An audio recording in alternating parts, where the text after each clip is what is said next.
Hey, everybody, it's Bob Ost, and this is Friday. It's November 18th, and this is our 160, second or third, I forgot to count, 162nd or third consecutive week of doing community gatherings. No, 132nd, I'm sorry, it's not 160, I'm getting way ahead of myself there. We've been doing this since April 17th, 2020, so if you want to do the math, you're welcome to. I opened up a Zoom room because people were lonely and frustrated and didn't have any sense of community and didn't have anywhere to go and talk about how frustrated and lonely they were. People struggled to be creative and active during shutdown, which was only partially successful for most of us. How active can you be when you're quarantined? But people actually did achieve a lot during these past 2.5 years. I'm very proud of the accomplishments of the community that I know and I'm part of. So conversations were about working in shutdown and quarantine and all that sort of thing. And now we're at a stage where we're going back into live performance. And that brings up all sorts of new conversations for everybody. I have to say that COVID's not gone yet. But at least we all have the option, the opportunity of getting vaccinated and protecting ourselves from any kind of serious illness. That doesn't mean that people aren't still dying of COVID. I just want to remind people that it still matters to wear a mask in certain situations, and it matters to actually be conscious of the people around you.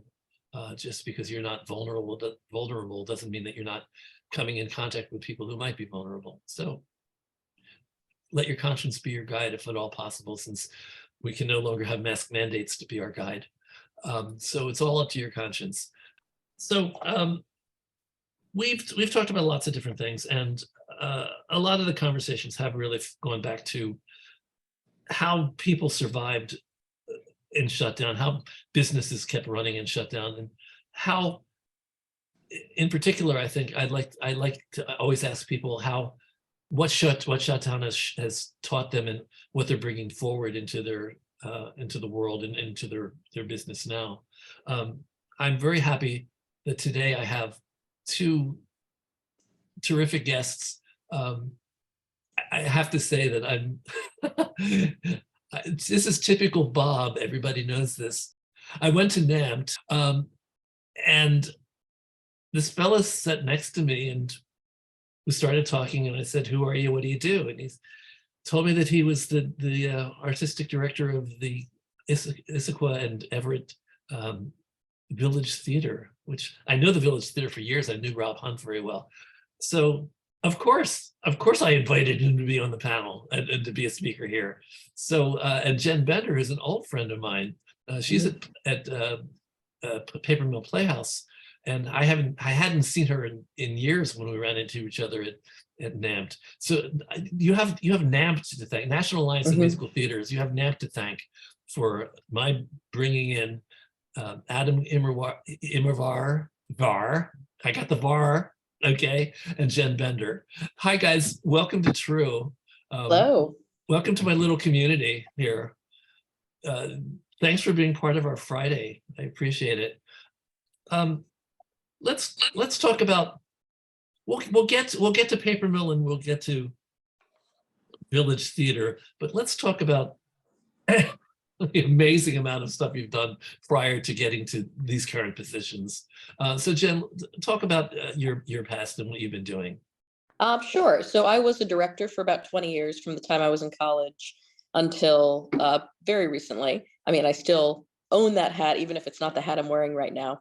I was the resident director for Lion King on Broadway and Avenue Q, and I would bounce back and forth between being an associate or a resident director on bigger shows and then directing new works of my own sort of in between those other projects. So my passion's always been for new works. And then I started transitioning into producing a few years ago. I was working with the Issaquah group, who are commercial producers. I had optioned a show of my own, which I was shepherding for a while. And were you with Issaquah when they were doing Urinetown? I remember that's no, that was back in 2001. So that's when I first became aware of them. Yeah, I think that's when most people did. No, I started with them in 2015. Okay. So quite a few years later. Yeah. But at the time they were writing or working on another show by the writers of Urinetown, which was really great, an adaptation of The Sting, which ended up being at Papermill, coincidentally. So I had started producing some commercial things, but as a director, I was always being a producer because I had to put together my own readings. I would, direct a gala, which is also producing a gala because you're putting it all together. So I feel like I've always been a producer, but it's just been in recent years I've sort of made that more of the headline. And I also I teach at NYU. I teach musical theater business skills, which is like a very practical sort of home ec for actors, teaching them the difference between commercial theater and nonprofit theater. And their pay scale is favored nations in one setting, and it's negotiated in another. And in some instances, their pay is determined by the number of seats in the house, not whether or not their producer is generous. So it's a lot of things like that that actors don't know, even though they can pertain specifically to those actors' lives. So I think there's sometimes a big gap between what's happening on the management side and what's happening on artistic. And I'm really committed to bridging that gap. So Jen, I have to tell you that I'm going to have you come back again later, and we're going to talk about that. Okay, I That's a can whole talk about that all day. That is a perfect conversation for my particular organization and for the people Yep. that I bring in. So okay, keep going, keep going. Oh, so I'm stoked. I mean, that's sort of, I don't know, the past 20 years or so. And then just 4 weeks ago, I started as the associate artistic director at Papermill Playhouse, replacing Patrick Parker, who had been there for 27 years. So as we talk about the pandemic, I can speak a bit anecdotally, but I've only come in very, very recently. So I can talk a lot about sort of what's come out of the pandemic, Okay. and how some of those changes are still being used in the future, even though they're not necessarily required. So I may be asking you some questions you don't have the answers for, which will be fine, but Yeah, we'll I'll punt talk the best about I it can. because Adam may know some of some of what's going on with Papermill over the years. I mean, I know I've been following Papermill forever. I mean, not forever because they were started in 1930, so, and Yeah. I wasn't around back then. But they have quite an interesting history, and I don't know how much you know about what happened in, I think it was 2008 when they had the financial crisis. Yeah. So we might touch on some of that as well. Yeah, I mean, I know that more as a patron than as part of my current job. But I've been going to Papermill for years and years, as a theater goer. So, I have a lot of, shared history of shows I've seen, and now, being on the other side of it. Well, my husband's sister and brother-in-law lived in Short Hills until the last couple of years. So yeah, we went to Papermill a lot. Good. Well, we'll keep making sure they are coming back. Okay. Adam, tell us a little bit about your history. You made it a point of letting me know that you aren't just literate about musicals because you've had a life before musicals. I think more the point was I'm practically illiterate about musicals.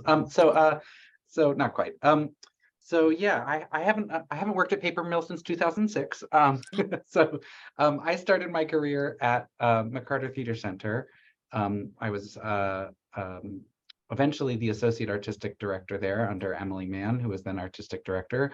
But I had many titles along the way, and I was during that time absolutely doing the dual role of being a producer and a director. For a lot of that time, freelance directing elsewhere as I was producing at McCarter, and then eventually combining the two and directing shows at McCarter as I was also producing at McCarter. After a decade, I realized that I'd stayed 9 years longer than I intended, and it was time to move on. I was interested in moving to a city, and so I moved to Washington, D.C. to take on what was then the most broken theater in America, which was Theater J, which had become, had made international news for its firing of our prior artistic director, had become embroiled in the Israel-Palestinian conflict. There were legitimate FBI investigated death threats against staff members. Bomb threats were a regular routine. It was wild. We'd lost over half of our subscribers, and the same for our donors. Oh dear. So I took on that theater thinking that would be a sort of interesting challenge, and produced Jewish theater in the nation's largest Jewish theater, recovered the theater, rebuilt it back up. And after about 6.5 years there, was ready for the next challenge. And a theater I had then never heard of, Village Theater, their headhunter, reached out to me to see if I'd be interested in taking on this interesting project here. Village is as the artistic director again. Village is a $16+ million company, still post-pandemic, a little more pre-pandemic. We operate 4 venues, 2 in Issaquah and 2 in Everett. Both are suburbs of Washington, of Seattle and Washington. And most of our shows transfer from one theater to the other. So we, like Arizona Theater Company, have a built-in transfer model. We do predominantly large-scale populist musicals, not dissimilar to Papermill. We have a pretty huge education program, not dissimilar to Papermill. And we have a really robust new play development program, including producing a world premiere musical almost every year on our main stage. Our main stage is. So you said new play. So do you do any non-musicals at Issaquah? The history of the theater, I can speak to what we have done, and we can maybe get to what we will be doing. In the history of the theater, we have almost never done more than 1 non-musical a year, but we have done 1 non-musical almost every year. That's the same with Papermill. Yep, that's the It's same. almost We the tend to same do 1 model. play out of 5. And Yep. actually, I was in conversation with BJ McNichol at La Mirada, he's going to come in a couple weeks, and it's the exact same thing that a lot of these companies do. If you focus on musicals, I think, because I think that's where your audience, you think your audience is most appreciative and most likely to come buy tickets, I think. So the data is super interesting. And what I typically find when I start a new theater is no one knows their data. And here, no one knew their data. So the first thing I did was I broke down the last 10 years of shows based on type of show, which the categories that we came up with included new musicals, contemporary musicals, which are recently written, classic musicals, dance musicals. So there's overlap, right? Dance musicals, dramatic musicals, comedic musicals, musicals for families, and what I affectionately refer to as big fuck off musicals, which are musicals that are just big giant song and dance, things moving, the whole, it's Les Mis, right? Hairspray kind of thing. And plays, of course. And started to look at the data for that, and then quickly started to look at also the nets for those and where actually we do better, what kinds of shows do better for us than other shows. None of this data had ever been analyzed in this way by the theater. Everything was anecdotal. So a lot of interesting information about what our audience actually comes to is bubbling up and being analyzed by the theater right now. Well, it's also a question of what your audience comes to, and also it's basically cost of production versus ticket sales. So those are both things that have to be taken into consideration. So when the big fuck off musicals probably cost a lot of money and may not have been worth it in terms of the bottom line. Well, it turns out the plays net the highest at this musical theater. But of course, interestingly, if we did all plays, would we have subscribers, right? So it's an interesting question. Are the plays netting the highest because they are so cheap, and in the coattails of a season that is all musicals, we can get away with doing 1 or maybe 2? Or are the plays netting higher because enough people want to see the plays as plays and are excited about seeing plays, and it would be more strategic for us to be doing more of them? So that's the kind of analysis we're now trying to get a little deeper and more granular into. Jen, do you have any anecdotal knowledge of how Papermill has been developing their seasons, and whether do they actually have data that they're analyzing? We do. We analyze it in more numbers ways. We're looking at which type of show in which slot sells best. So like we have a 5-show season. So we typically know that, say, slot 1 and slot 4 generate in a certain ballpark. And then slot 2 is always our holiday show. So this year it's Sound of Music. In the past it's been Annie, it's been Elf. And we know that slot generates a tremendous amount of income. It's just the slot people are most inclined to come to. We do shows that are for all ages. Like there's a specific type of show that goes into that slot because of, it works both ways. Like we know that's going to be a huge money generating slot. So we're going to deliver a very family friendly, everyone can see it, it's happy kind of show in that slot. But then when we do a play, we know that that's not going to be as big of a moneymaker for us, but it's also, we're not spending as much on that slot. And we tend to do plays that are, I would say, sort of in the world of musicals. Like we did Clue last year, we're doing Murder on the Orient Express this year, we've done Lend Me a Tenor. We're doing we're doing plays that I would say really appeal to a musical loving audience. But those plays are also, they cost less, but they also have less revenue. And we just sort of know that that's the balance of our season. We know slot 2 is going to have probably be one of the more expensive shows, but have the most revenue. The play is going to cost a little less and make a little less, but we're creating an overall season that we think really delivers. So our data is more like what type of show would go in what particular slot rather than, so I mean, I think we do categorize them in a way, but it's not like, it sounds like Adam's data is much more comprehensive than what we're looking at. Well, what's interesting about the data here is it's never been, the order of shows in slots has never been questioned. It's been the same every year for 25 years. Mm. So we can't separate the data from, is your big family musical popular because it's your holiday slot, or is it popular because it's your big family musical? Because we've only ever done a big family musical in that slot, and we've only ever done our big family musicals in that slot. Yep. So that's one of the interesting challenges here. For 20 something years, the pattern has been exactly the same. I think ours is similar in that we have, I mean, we would call it, that's a slot 1 kind of show, that's a slot 2 kind of show. Yeah. You know, right now for next season, we have our season laid out already for 23-24, but there was quite a bit of talk about what the slot 3 show would be, because we knew it needed to be a very specific type of show, and we were only considering shows that felt like slot 3 types of shows. So let's turn for a second to the uncomfortable conversation about 2008 was it? There was Papermill had serious financial problems, and I also was aware of it from a ticket buyer point of view, from an audience point of view. We knew it was going on, and we were probably getting those letters and emails saying, please, help save Papermill. That's when Mark moved into the artistic director's slot. It's a great way to promote someone. We're falling apart. Would you like to be artistic director? How well do you know Mark? Mark Hobie is who I'm talking about. Extremely well. I knew Mark for many, many years before having this job. So so what was it like for him, to the best of your knowledge? I know this is anecdotal to some extent, but how did he feel being put in that position?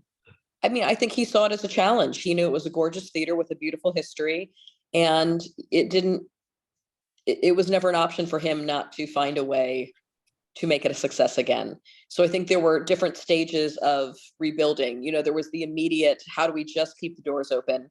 And the town of Millburn really swept in and provided a lot of resources to make that happen. So once it felt my sister-in-law and brother-in-law, they helped. Did they help? Yeah. Good. I mean, they had certainly a lot of patrons who stepped up and helped. Yeah. And I think in a way, once they had sort of stopped the main bleeding, then the question was, how do we rebuild our audiences again? How do we rebuild trust that the theater is going to deliver great work? And one thing Mark did that I think will really be his legacy is, the theater used to do, I would call old creaky musicals. They would do these sort of golden age 1940s, 1950s shows in the way they had always been done. And I think audiences who were interested in that type of show were dying, and they weren't coming back as much, frankly. And there were newer audiences who I think were not as attracted to that type of show. And Mark really created an environment where new musicals were something to be celebrated. And initially audiences would hear of something new and say, well, I've never heard of that. I don't want to see it. Give me South Pacific. And little by little, Mark sort of taught the audiences that new work was something to be celebrated, even when it wasn't, a huge success. They were part of the process, the audience was. So I think what Mark has really done that's spectacular is make Papermill a place that's known for doing new work, that's known as a launching pad. So now audiences, even if the show's not a success, audiences still say, oh, we saw it first. And then when it is a success, they say, oh, I saw Bronx Tale before you did. There's this idea that they have access to something new. And I think Mark's commitment to new work, and then also making sure the classics that they continue to do, are of really, really high quality. Like those two things sort of lifted each other up. And it was a slow on-ramp to getting back to where we are. I mean, one thing I do know is the theater financially was in great shape going into the pandemic and was able to remain in great shape during the pandemic. They did pandemic programming that cost very little money.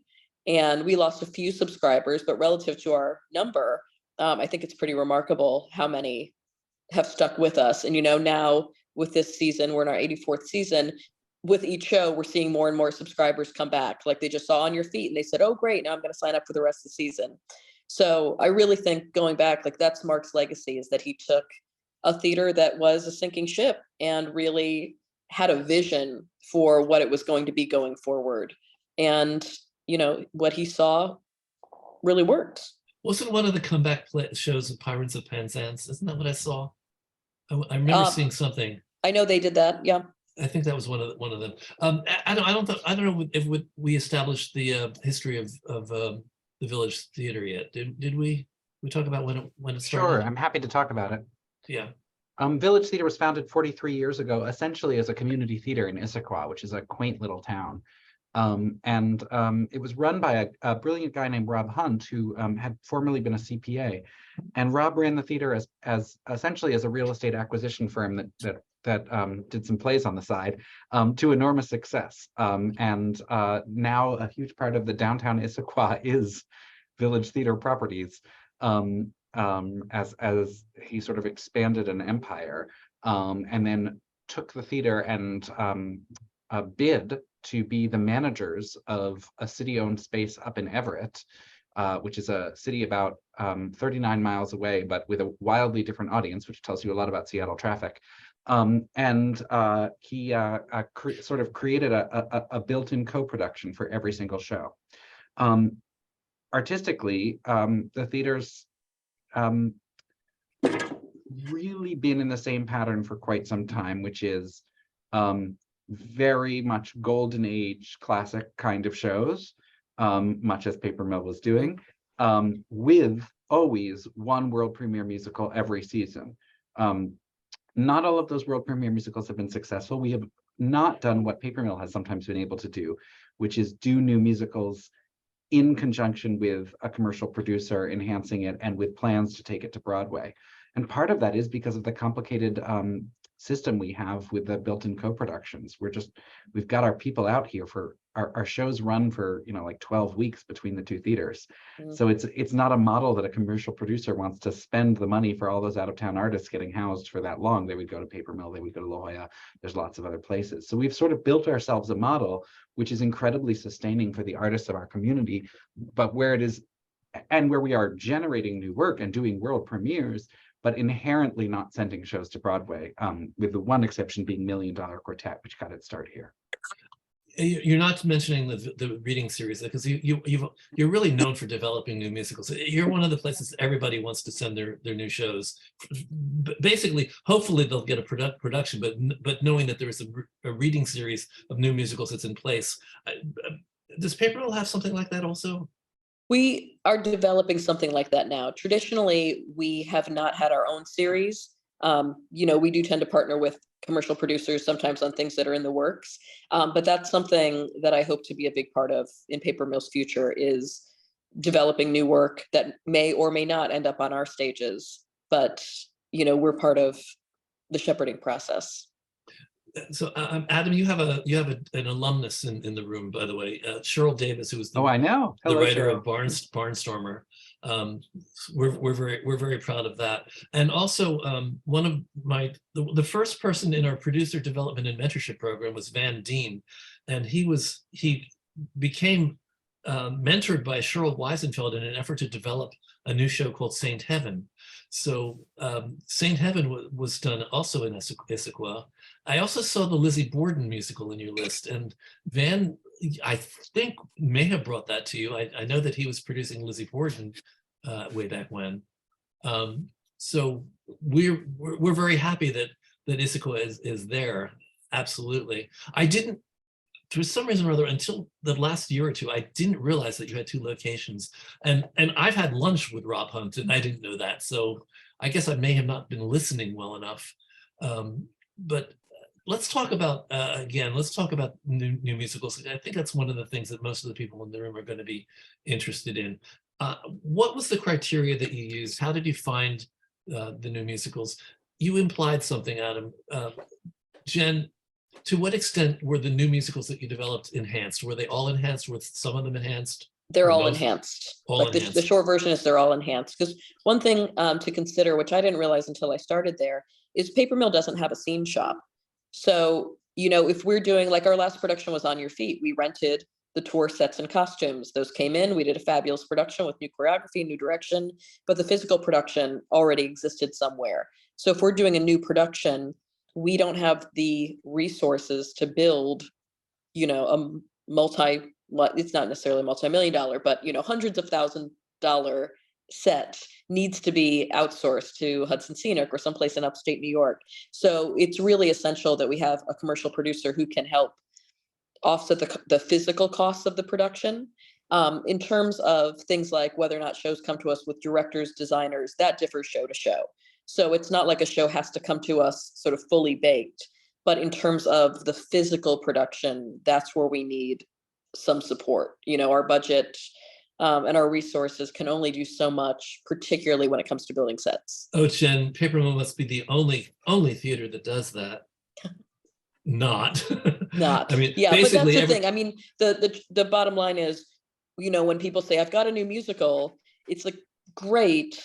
That musical needs to come to us with some kind of support attached. And you have $1 million and a new musical. Yeah, that's the thing. I mean, I'd be lying if I'm like, no, bring me your new musical. No, there's a financial model that requires, if you are going to do a production that is more than, 6 people and a 4-person band, we need enhancement dollars to make that happen. Jane Dubin wants you to know, Adam, that her show that she was producing, Take Me America, went to Issaquah also. So I mean, you have a lineup of shows that have been developed there. A lot of those are, I think most of what we're talking about though are the reading series. Are we not? Or how many of them had full productions? Yeah, so Village has like a wild array of ways in which we interact with new musicals, from commissions to writers' residencies to readings and our Festival of Musicals, which you referred to. But we also have what we call beta productions, which are like the size of many theaters' full productions. I mean, we're doing a production of Kit Jan and Melissa Lee's Misstep, which is an extraordinary piece, probably has a budget of about $600,000. And it's going to be in our original stage for, like 120 audience members a night for a week and a half. So we do that. And then some of those shows sometimes get produced on the main stage, not always. So there's a real array of kind of developmental work that we do. And, it's interesting. I hadn't until this very conversation thought of the fact that like we're very truly one of the few regional theaters that is regularly producing new musicals with zero enhancement money as an asset to the field and the ecology of the field. But it also means we're often producing new musicals that then never get produced again because those musicals don't have the enhancement to then get them to Broadway. So it's a really interesting double-edged sword. Interesting. Paul Smith wants clarification. He wants to know what a built-in co-production means. Sure. So in a normal co-production, for instance, in 2006, when McCarter co-produced, of all things, A Midsummer Night's Dream with Papermill Playhouse, directed by Tina Landau and associate directed by yours truly, McCarter built the production, rehearsed the show, ran the production at McCarter, and then sent it to Papermill for a run there. And McCarter and Papermill split the cost of the build and the rehearsal time, essentially, right? Like that's the traditional co-production model. At Village Theater, we have that built in within our own theater. So we run the show here in Issaquah, and then we send it to Everett for a full run there. So it has 2 stops already, and it has twice as much run as it would have if we ran it in just one city. But we're taking in all those ticket dollars, and of course, we're only doing one build for it. Oh, absolutely. That's what I was going to ask. So the stages are comparable, so that a set from one will be able to, if not exactly fit, can be made to fit in the other. And we design them to fit in both, so no traps, because one of the theaters doesn't have them. And truly, they close the show on Sunday, and we open it again the next Friday. So we don't even have a full week in between. Now, granted, it is only 39 miles, so it's very quick to get the stuff there. When you contract the actors for the shows, are they contracted for both productions? They have 16-week contracts. That should make them happy? For the whole thing. Yeah, well, it's the perpetual challenge. The only thing actors hate more than not working is, being stuck on one show too long. So it's both wonderful and it runs into, other people's shows they have on conflicts on the beginning or ending. It just makes it gets harder to cast. So let me ask, is there anything else that you guys could talk about in terms of development of new shows that people in the audience would want to hear, other than the fact that come send your show to us because we'll produce it? I mean, I don't think you can say that, but we have a lot of people. people. Hear that out of my mouth. No, Yeah. no. I'll say one thing that I want. I'm being the ventriloquist here. One thing I want to say out loud, even though I hope it goes without saying, but I'm going to say it for the record, is that I think there's probably an assumption among some that there can be a pay-to-play season, at various regional theaters. We're never going to do a show we don't believe in. So just because someone comes to us and says, we can enhance your show by $1 million, the show's the thing. We're going to do a show we love and a show we believe in. So enhancement is secondary. Enhancement helps us make the best production possible, but we are still choosing shows that we truly love for our season. So for anyone who thinks, and I mean, I can only speak for Papermill, but I think it is true among most regional theaters that yes, there is enhancement money, but lots of shows have enhancement money. We're always choosing the show that we love first and foremost. I'm so used to the concept of enhancement that I'm not sure whether everybody in the room actually knows exactly what we're talking about. Would one of you want to jump in? Okay. I'd love to tackle that if I may. So when you think about a regional theater that may do 5 shows a season, each show has a certain budget. So again, like our slot 2 has a bigger budget. Let's just say for round numbers sake, that is $1 million and our play slot is $500,000. If a big Broadway bound musical wants to be in our $1 million, the show that we have budgeted $1 million for, but the physical production they imagine is going to cost $2 million, someone has to make up that difference. We're only going to put the budgeted amount we have toward that slot. So if someone wants more production or more orchestrations or more whatever, they're making up the difference. Therefore, they're enhancing a production that would already be paid for to an extent, but they're literally enhancing and making it bigger. So I think that's how I think about it. Adam, is that sort of in line with I think how that's you totally explain accurate. it? I mean, I think it's worth saying that on the other side, the theater's also going to participate in the future earnings of the play if it's successful because of the contributions the theater has made towards its success. The $1 million the theater put in, for instance. So there's also some earnings that can happen if the show is successful and profitable on the other side. And the other thing I always like to explain to people who don't know, and a lot of you do know this, is that a producer, in order to see a show up on its feet and a developmental production of the show, if they're doing it on their own, it's going to cost them 2 or 3 or 4 times the amount that it's actually going to cost them at a regional theater. So it's a great advantage for them. The other thing that's theoretically an advantage is that the producer gets to keep the assets of the production. Now, what that really means is that if you're designing a set, the producer has access to the set theoretically, but it doesn't mean that the set is ever going to fit in the theater that you pick in New York. It's unlikely. Same thing with the costumes. The costumes are now designed. Theoretically, I mean, one thing I say often about sets and costumes, clothes are bought, costumes are built. And if you're doing a 4-week run, you can buy clothing off the rack that exists. If you're going to do a Broadway production where things are laundered 8 times a week, those clothes have to be built out of different materials. A set that can be built out of wood for a 4-week run has to be built out of steel for a Broadway run. So I think, again, some early producers often think, I saw this a ton with Nymph, like, oh yeah, we spent all this money, but then we have everything for Broadway. And it's like, no, you have to rebuild everything because things have to last. And, the traffic on the set and the laundering of the costumes, those things just require a different type of make. So I would say when any show, because I've worked on the commercial producer side too, when you're talking about an enhanced production, there is that conversation about we are building, this one main unit that's going to turn that we expect to transfer, but we know the legs and the dressing on the proscenium is only going to be for this production, and then it's going to get rebuilt for Broadway. So that's a conversation too, is what physical assets are intended to move. Like, are you orchestrating the show at Papermill for 12 and then for 20 on Broadway? Or are you saying we're going to spend the money on orchestrations now because we know that what we're doing at the regional production is our intention for Broadway, give or take 2 instruments. That's one of the things that I hear is used successfully by the producers that are enhancing it. They get orchestrations that are to some degree usable.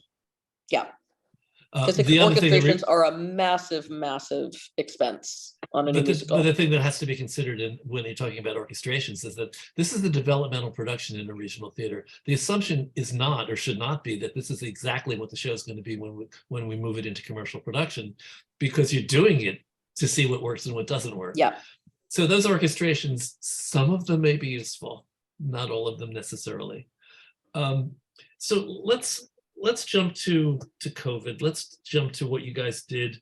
Where was your theater? Where was your company at the time before March 15th, 2020? And how quickly did you adapt, and what did you do? Tell the story, whatever I'm leaving out, and whatever I'm putting in that you don't think is relevant, whatever. I mean, Bob, I think it would be very easy for me to talk about what Theater J did, and I could sort of, with some degree, talk about what Village did. But I think, in a certain sense, not having been through it, I'm not the right person to like dive into the what did that year and a half look like. However, I do think the most interesting question now is in a way I don't think we're in COVID anymore as an industry.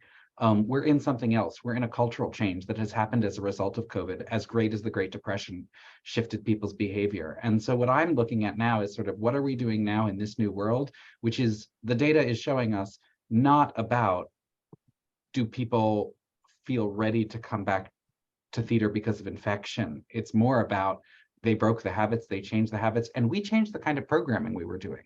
And that all happened within the span of COVID, and now we're in a very different landscape.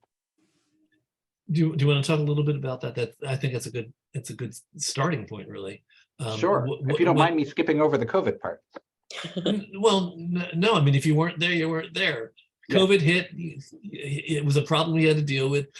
You at least know whether things were moved virtual, whether you were doing anything virtual. Was the company at all doing anything during shutdown? They were busy laying people off. No, they did some virtual things. There were some things. There were some classes. There were some things. They tried to do some like online-y sort of musical sort of things, not to great success, and not at great numbers. Well, the problem with virtual, with musicals in particular, is that we still haven't really completely solved the problem of lag and latency and the ability to actually have 2 singers sing at the same time. So if you were doing anything virtually, basically it had to be pre-recorded and edited, and it's, I mean, I think the problem with virtual is we haven't solved the problem of no one wanting to see it. Mm-hmm.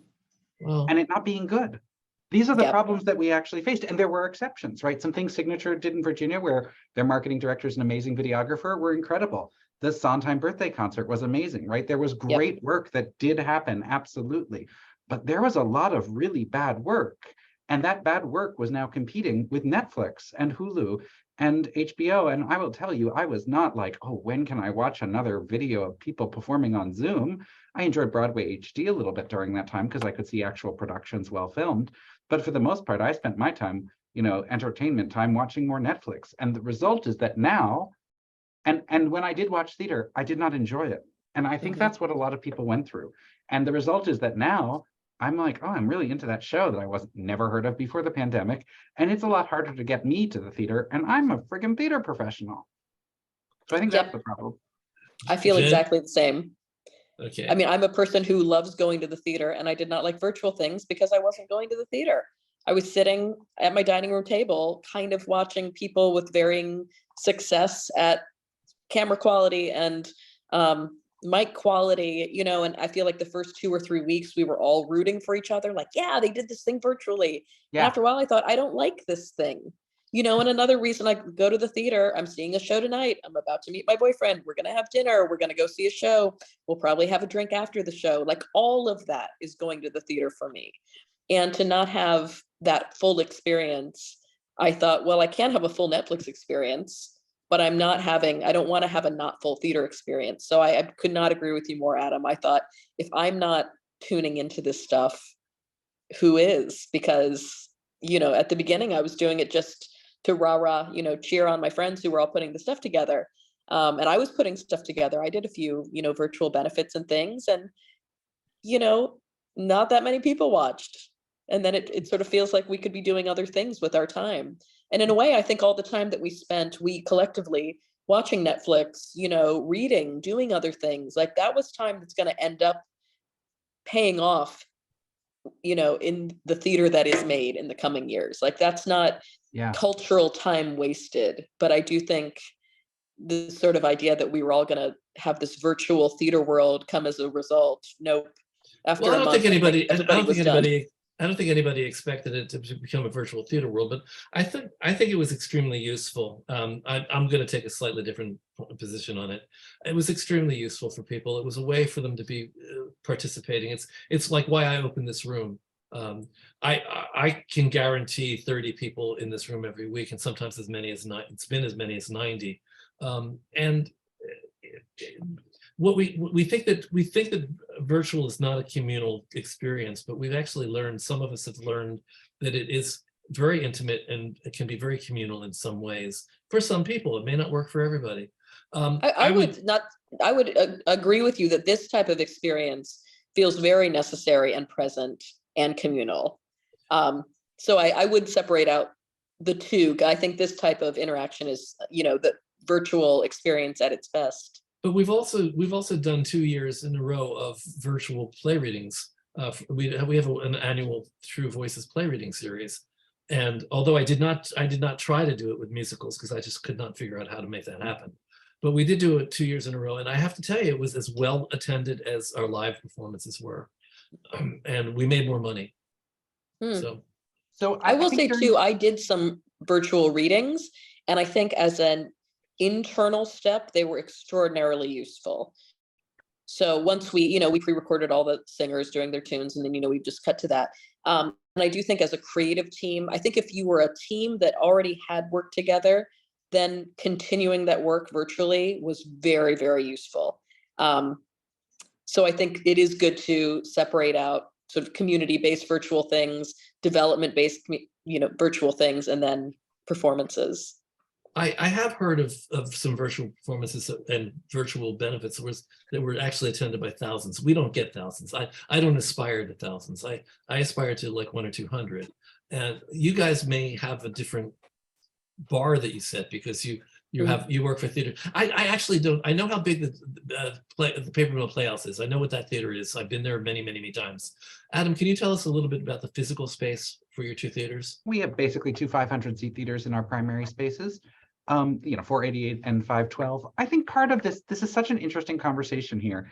And I'm happy to move past it if you want to, but I do think part of what happened for a lot of companies is they were able to do work that had a wider reach. So when Theater J did our Yiddish Theater Lab readings, which was readings of Yiddish plays in English, we saw way more people coming to them virtually than had come to them in person. But when we looked at which of our actual audience was coming to them, it wasn't necessarily more. It was just that we were reaching people in New York and Winnipeg and wherever else who were obsessed with Yiddish theater. The thing that we did that was the most successful was we started a series of classes about live theater, like how to watch a play and the art of adaptation. They were all theater appreciation classes, but we called them all sorts of different things. And we taught 54 of them. And they're multi-session classes, and people signed up for them and paid for them. And as a result, when Theater J opened up live programming again, they were, it's very past tense. They're one of the few theaters that actually has exceeded their pre-pandemic subscription numbers, because what they invested in during the pandemic was whetting your appetite and getting you ready and getting you excited, and never putting out anything that we weren't absolutely proud of. And so people were thrilled to come back. They'd learned so much about theater that now they know what a set designer does. Get me in there, because now I want to see that set designer now designing a set. So it's an interesting, it's interesting that many of the producing theaters are not like, this is great, let's stop producing live and go all virtual. It worked so well for us. I don't see anyone doing that. Oh, I would be surprised if they did as well. But the other thing that I think was a lesson that I've heard talked about by a lot of commercial producers, not necessarily theater companies. They found that virtual is a very useful tool for development, and the fact that you can do a reading of a new work, and as you suggested, have people who aren't in your area come and watch that new work. It's a plus. I think a lot of people are planning on I am planning on keeping virtual in my toolkit. I'm not Mhm. dumping it. I'm going to be doing this particular event every Friday until, I don't know, until they put me in an old age home. Um, and the other thing about that is that it actually is a good medium for readings, I think. I mean, talking heads and frames, when you say it, it sounds not terrific, but I don't think it's substantially different from people in front of music stands reading their work. I think that people still get an equal sense of the play and the language of the play and what works in a play from a virtual reading. I know people disagree with me. I know, it's fine. Hey, Bob, I wanted to talk about, if I may, we did have one live thing that happened during COVID times that we've kept that I'd love to chat about. Sure. So we have a restaurant that is facing Papermill that we also run as part of our operation. And during COVID times, we started a cabaret series that was outdoors. So people would come and see, an hour's worth of material. And we had a different singer Wednesday through Saturday for 12 weeks. And they got a dinner, they saw a show. It was sort of like an outdoor, 54 below space. And that was something we did entirely because we didn't have any other theater options. It was like, well, let's put on a show outside. And that was actually so successful that we have continued that and are going to do it into the, indefinite future, because it was really successful and it was really fun and it was different from our normal programming. And some people who came then continued to see our main stage shows, and some people never bought a ticket to a main stage show, but it ended up being almost like a second stage for us, which is something we don't have. So that's something that only would have, it never would have been thought up except for the pandemic. So in a way, that's something we're really grateful for, that someone had the idea to set up something outside. Goodspeed also had Goodspeed in the parking lot. Goodspeed set up an outside. I actually saw a show there. A Nina Simone musical, Little Girl Blue, and I think it was successful for them. I'm going to actually have Donna Lynn here in like a month or two, and I'm gonna sort of ask her some of the same questions I'm asking you guys. I think Goodspeed did the best that they could in adapting. They also did amazing. I saw a virtual benefit that they produced that was stunning. But the thing is, when we talk about virtual, I'm not necessarily talking about live talking heads and frames doing a reading, which I think actually is useful, but I'm talking about using the medium. One of the things that a lot of us have learned is that this is a different medium. It's a film theater hybrid medium. And when I produced our play reading series, or when I produced our two benefits, we've done two benefits that were featured short plays about social issues, current social issues. We film them. And the one thing I always say to people is think beyond talking heads and frames. So I think there are ways of using the medium that are creative and can be exciting. This is a brag, and I apologize for it. The first year when we did our True Speak benefit and people saw the edited post-production things that we did with the 6 plays, they were kind of knocked out. They just couldn't. They hadn't seen anything like it before. And that's what we're planning on doing again in January. We have our play reading series coming up in February, and it's going to be also filmed and hopefully edited and post-production. So anyway, enough about virtual. Enough about virtual versus live. Let me see whether there's any questions. There's a couple of questions I've got for you, Bob. Good. All right. Our first is from Candy. Candy, would you like to ask that question yourself? Sure. It's come to my attention that so many, especially musicals, everyone writes them and has this idea that they're going to be produced ultimately on Broadway. That's what everyone wants. My question is, why is that always the ultimate goal? I mean, it's a big dream, and I get it. But why are we only wanting to offer things that we have to then enhance in order to get to Broadway? Why don't we offer things that are somewhere between made out of cardboard and wood and steel, and have that available to all the other same size, roughly the same size?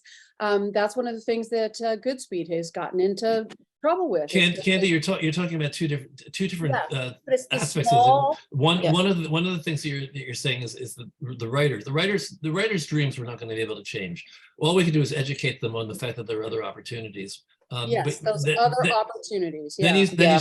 you slipped into the Well, uh, because the Goodspeed, we're producer. talking the Goodspeed, and they create shows and they always want to take them to Broadway. And I've always said, well, why don't you create a show that will go to all number of different venues that fit? I mean, they're unusually small, but so how can we shape this I would love into a to question? Yeah. Talk about that. Okay. It looks like I Adam understand the and Jen both question. want to talk about that. Go for it, Jen. Okay. I think part of the appeal of Broadway, yes, there's the financial reward, but for me, I think the reason a lot of people dream of going to Broadway is they just have a reach. They can reach a number of audience members that is so much greater than any one theater. I think there are a lot of people who don't aspire for Broadway. If you look at a play like Almost Maine or a play like Clue, that are getting done at every school, at every regional theater, in terms of money, those shows are out earning a ton of things that have gone to Broadway quickly and failed. I don't know what Paradise Square, spent and lost, but I guarantee Almost made a lot more money than Paradise Square did. And that's, without me looking at any numbers, because there are a lot of shows that have this massive, massive reach through licensing. I think Broadway's just more visible. So I think a lot of people grew up watching the Tonys and they know of Broadway, but they may not have heard of some other incredible theaters around the country. So I think for a lot of people, Broadway is an entry point. But I completely agree with you. It is not and should not be, the pinnacle for all shows. And I think too of a show like Songs for New World or Last 5 Years. Neither of those shows were ever on Broadway. They're done all the time because they're great shows and they're a good size for different sized theaters. So I'm a huge advocate for things not going to Broadway. I mean, the success of there are a whole list of shows I could name that I would say are much more successful for never having been on Broadway than a number of things that, were a short run on Broadway. Adam. I have the total opposite argument. Though Interesting. I don't disagree with anything Jen said, right? There are absolutely these exact shows, great examples. And even like right now, Ride the Cyclone has been done at like, who knows how many regional theaters. It's a musical. It's not been on Broadway. That said, the market for a show that has had its world premiere and doesn't make it to Broadway, going to those other theaters, unless it has substantial name recognizability, like Clue does, is a hard market. It's hard to persuade a producer like me or Jen to put in a show that has no name recognition in it, in a season where we know we need that name recognition to pay for some of the other shows. We need that name recognition to bring people in. No one subscribes to 5 plays they've never heard of. So, the truth is what Broadway does more than anything, even sometimes shows that fail commercially on Broadway, make a profit because they're now a name recognizable thing. They were nominated for Tony, they weren't, it almost doesn't matter, right? And those shows are now, everyone around the country is hungry for them because they got the Broadway press, they got the Broadway attention. It's not Broadway itself, it's all the things that happen when you have a show on Broadway that now you can, as a theater producer, afford to produce that show because it's got all that recognition behind it. So I'm looking at Some Like It Hot going, when's that going to be open for licensing? That sounds like a kind of show that we'll be doing very soon, right? Kind of thinking we'll be competing with the other musical theaters in Seattle, I'm sure. So, the statistic from 2008, when Todd London wrote his amazing book, Outrageous Fortune, The Life and Time of the New American Play, is that I'm not sure it was 2008, but that is the book, that 80% of plays that got their world premieres never got a second production ever, right? And those are the plays that were lucky enough to get their world premieres. And the basis for that is the same thing. That isn't true of plays that have been on Broadway. Most plays that have been on Broadway have then been produced by a lot of other people. So are there exceptions? Yes, absolutely. And Jen, you've got an amazing list of them. I thought that was great. But there's still a huge amount of boost that a show can have in the market regionally because of the boost of being on Broadway. We talked about this with Ann Gordon from the National New Play Network. They created they helped create the rolling world premiere. So because they were very frustrated by the fact that plays would have one production and that would be it. So they built in a system in which three different theater companies will commit to doing a play. So very useful for many reasons. 3 different productions. Very often they're not co-productions, they're actually different productions by different theaters, different creative input, different artists involved. The writer learns a huge amount. I don't know what the statistics are in terms of whether those plays have gone on to have subsequent productions, but at least they had 3 instead of 1. So, Owen, any more questions, please? Yeah, we've got one more from Greg. Greg, would you like to ask? Yeah, aside from the artistic conversation that we've been having, economically speaking, has your subscription model for retaining subscribers or getting new subscribers, has that changed post-COVID? That has Sure. definitely changed for us, but I think maybe for reasons that have less to do with COVID and more that have to do with a cultural shift that's happening. We are certainly putting a lot more focus in our programming on diverse writing teams, shows with stories that go beyond just traditional, white people stories.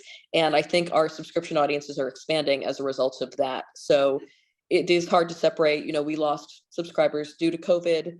We are getting subscribers back because it feels like, COVID is subsiding in ways. But I also think we hope our subscription audience is getting bigger because we're doing programming that reaches a more expansive audience.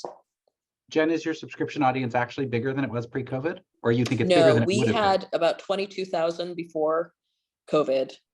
We dropped down to about 10,000. We're up to about 14,000 now. So, we're slowly building back up. We've gained about 2,000 each year since the drop. So I think certainly in the next couple of years, we're on track to meet where we were pre-COVID. So we had a significant drop, but we also had a significant number of subscribers to begin with. So we started pre-COVID with about 18,000 and we are down to, we believe, 12,000. So not quite as proportional a drop, but a pretty significant one. We think part of that story for us, which is also true of Papermill and might be impacting you very positively, is that people's view of cities have changed, and also where people are living and where they are working has changed. And so certainly in the Seattle area, we're seeing a lot more fear of going into the city. And of course, we're seeing a lot fewer people occupying the offices in the cities, where they then go to the restaurants, so the restaurants are closed, so cities feel a little darker, but also they're not there already to go see the show after work. We're in the suburbs, Papermill is in the suburbs, and we think that's a really beneficial thing right now. But I think, Jen, what you're saying is super true. I'm not seeing it go in the direction you're seeing yet. I believe that the cultural shift that happened in our programming has yet to find any significant numbers of new audience members here in Issaquah, where, frankly, the way this theater interpreted the racial reckoning and tried to make efforts to improve the very problematic history of this theater's programming did not match the demographics of our community. We have like 30% Asian American community and about 7% Black community. And they were like, we should be doing much more Black work here. And so no surprise that we didn't immediately find an audience after years of neglecting that audience, suddenly clamoring to come in the door when it's already a pretty significant minority of the audience to begin with. We're interested in exploring what diversity can mean in a much more broad way than just saying it only has to mean more Black work, which is what this theater was doing last year. And looking really closely at our actual demographics. And, Papermill is a huge South Asian community too around there. But the truth for us is that we have alienated quite a number of subscribers with the programming last season, which felt like a sudden shift from what the programming had been. The programming had many more Black and brown actors in it. It was much more focused on Black and brown stories. And the theater went through a whole journey in a year and a half to get there, but the audience didn't go through that journey. They just came back one day and suddenly it was different, and we weren't messaging it very well. And we weren't messaging it in a way that was like, I think would have made people of color who were not coming to the theater go, how amazing, I that's want to funny. see that. So we weren't messaging it in a positive way, and we weren't messaging it in a way that if you're super racist to say, don't come to this, you're not going to like it. Come to the next one, skip it, you will hate this. Yep. You're super racist. So Adam, I love everything you're saying. I have to just interrupt to say, I have a hard out at 6:30 and somebody's actually coming into the rehearsal room that I'm Zooming from. So I have to sadly say goodbye, everybody. But Adam, it was such a pleasure talking to you. Bob, always a pleasure. likewise, Jen. And If any of you have other questions for me, shoot them to Bob, and Bob, you can pass them on. absolutely. Everybody know that I send out the chat, and I do try to keep the conversation going, but it's up to you guys out there to keep the conversation going. I said I do my part, so you All right. come back with questions. And Jen, I want to thank you so much for being Oh, with us. thank you. And Adam, it was great seeing you. And I'm gonna wind up now. And if Adam, if you don't have to leave, that'll be great, because we can have some more questions. I from can you. be a tiny bit late, but not much, so I can do maybe 5 more minutes. Well, I'm gonna end for my viewers, and I'm going to come back to you in a second. So thanks Jen, and thanks Adam for being with us today. I appreciate the conversation, and I want to thank everybody for being here today. And I want to also suggest to people out there in YouTube land and podcast land who find us, you may want to join the conversation and be in the room. We would be happy and delighted to have you. So if you want to get the Zoom link every week, email me at trunltd@aol.com. That's trunltd@aol.com. And we'll be happy to bring you in and have you part of the group and part of the community. I hope you'll join us in the weeks to come. We have a lot of interesting people coming in to talk about, I hope, interesting things. I do my best. I'm also very open to suggestions from all of you. If there's something that you want us to talk about, tell me, and I'll put together some speakers and we'll talk about it. And this is done as a community service to a large degree, but we are a not-for-profit organization that needs to have some money coming in so that we can continue to run. So if you want to support us, go to trudonate.com, trudonate.com. That's trudonate.com. And although we are pay what you can, and we absolutely understand when people can only pay nothing, we also say that if you can support us and pay something for attending, we'd appreciate it very much. And that's going to be my wrap up for today, and see everybody next week.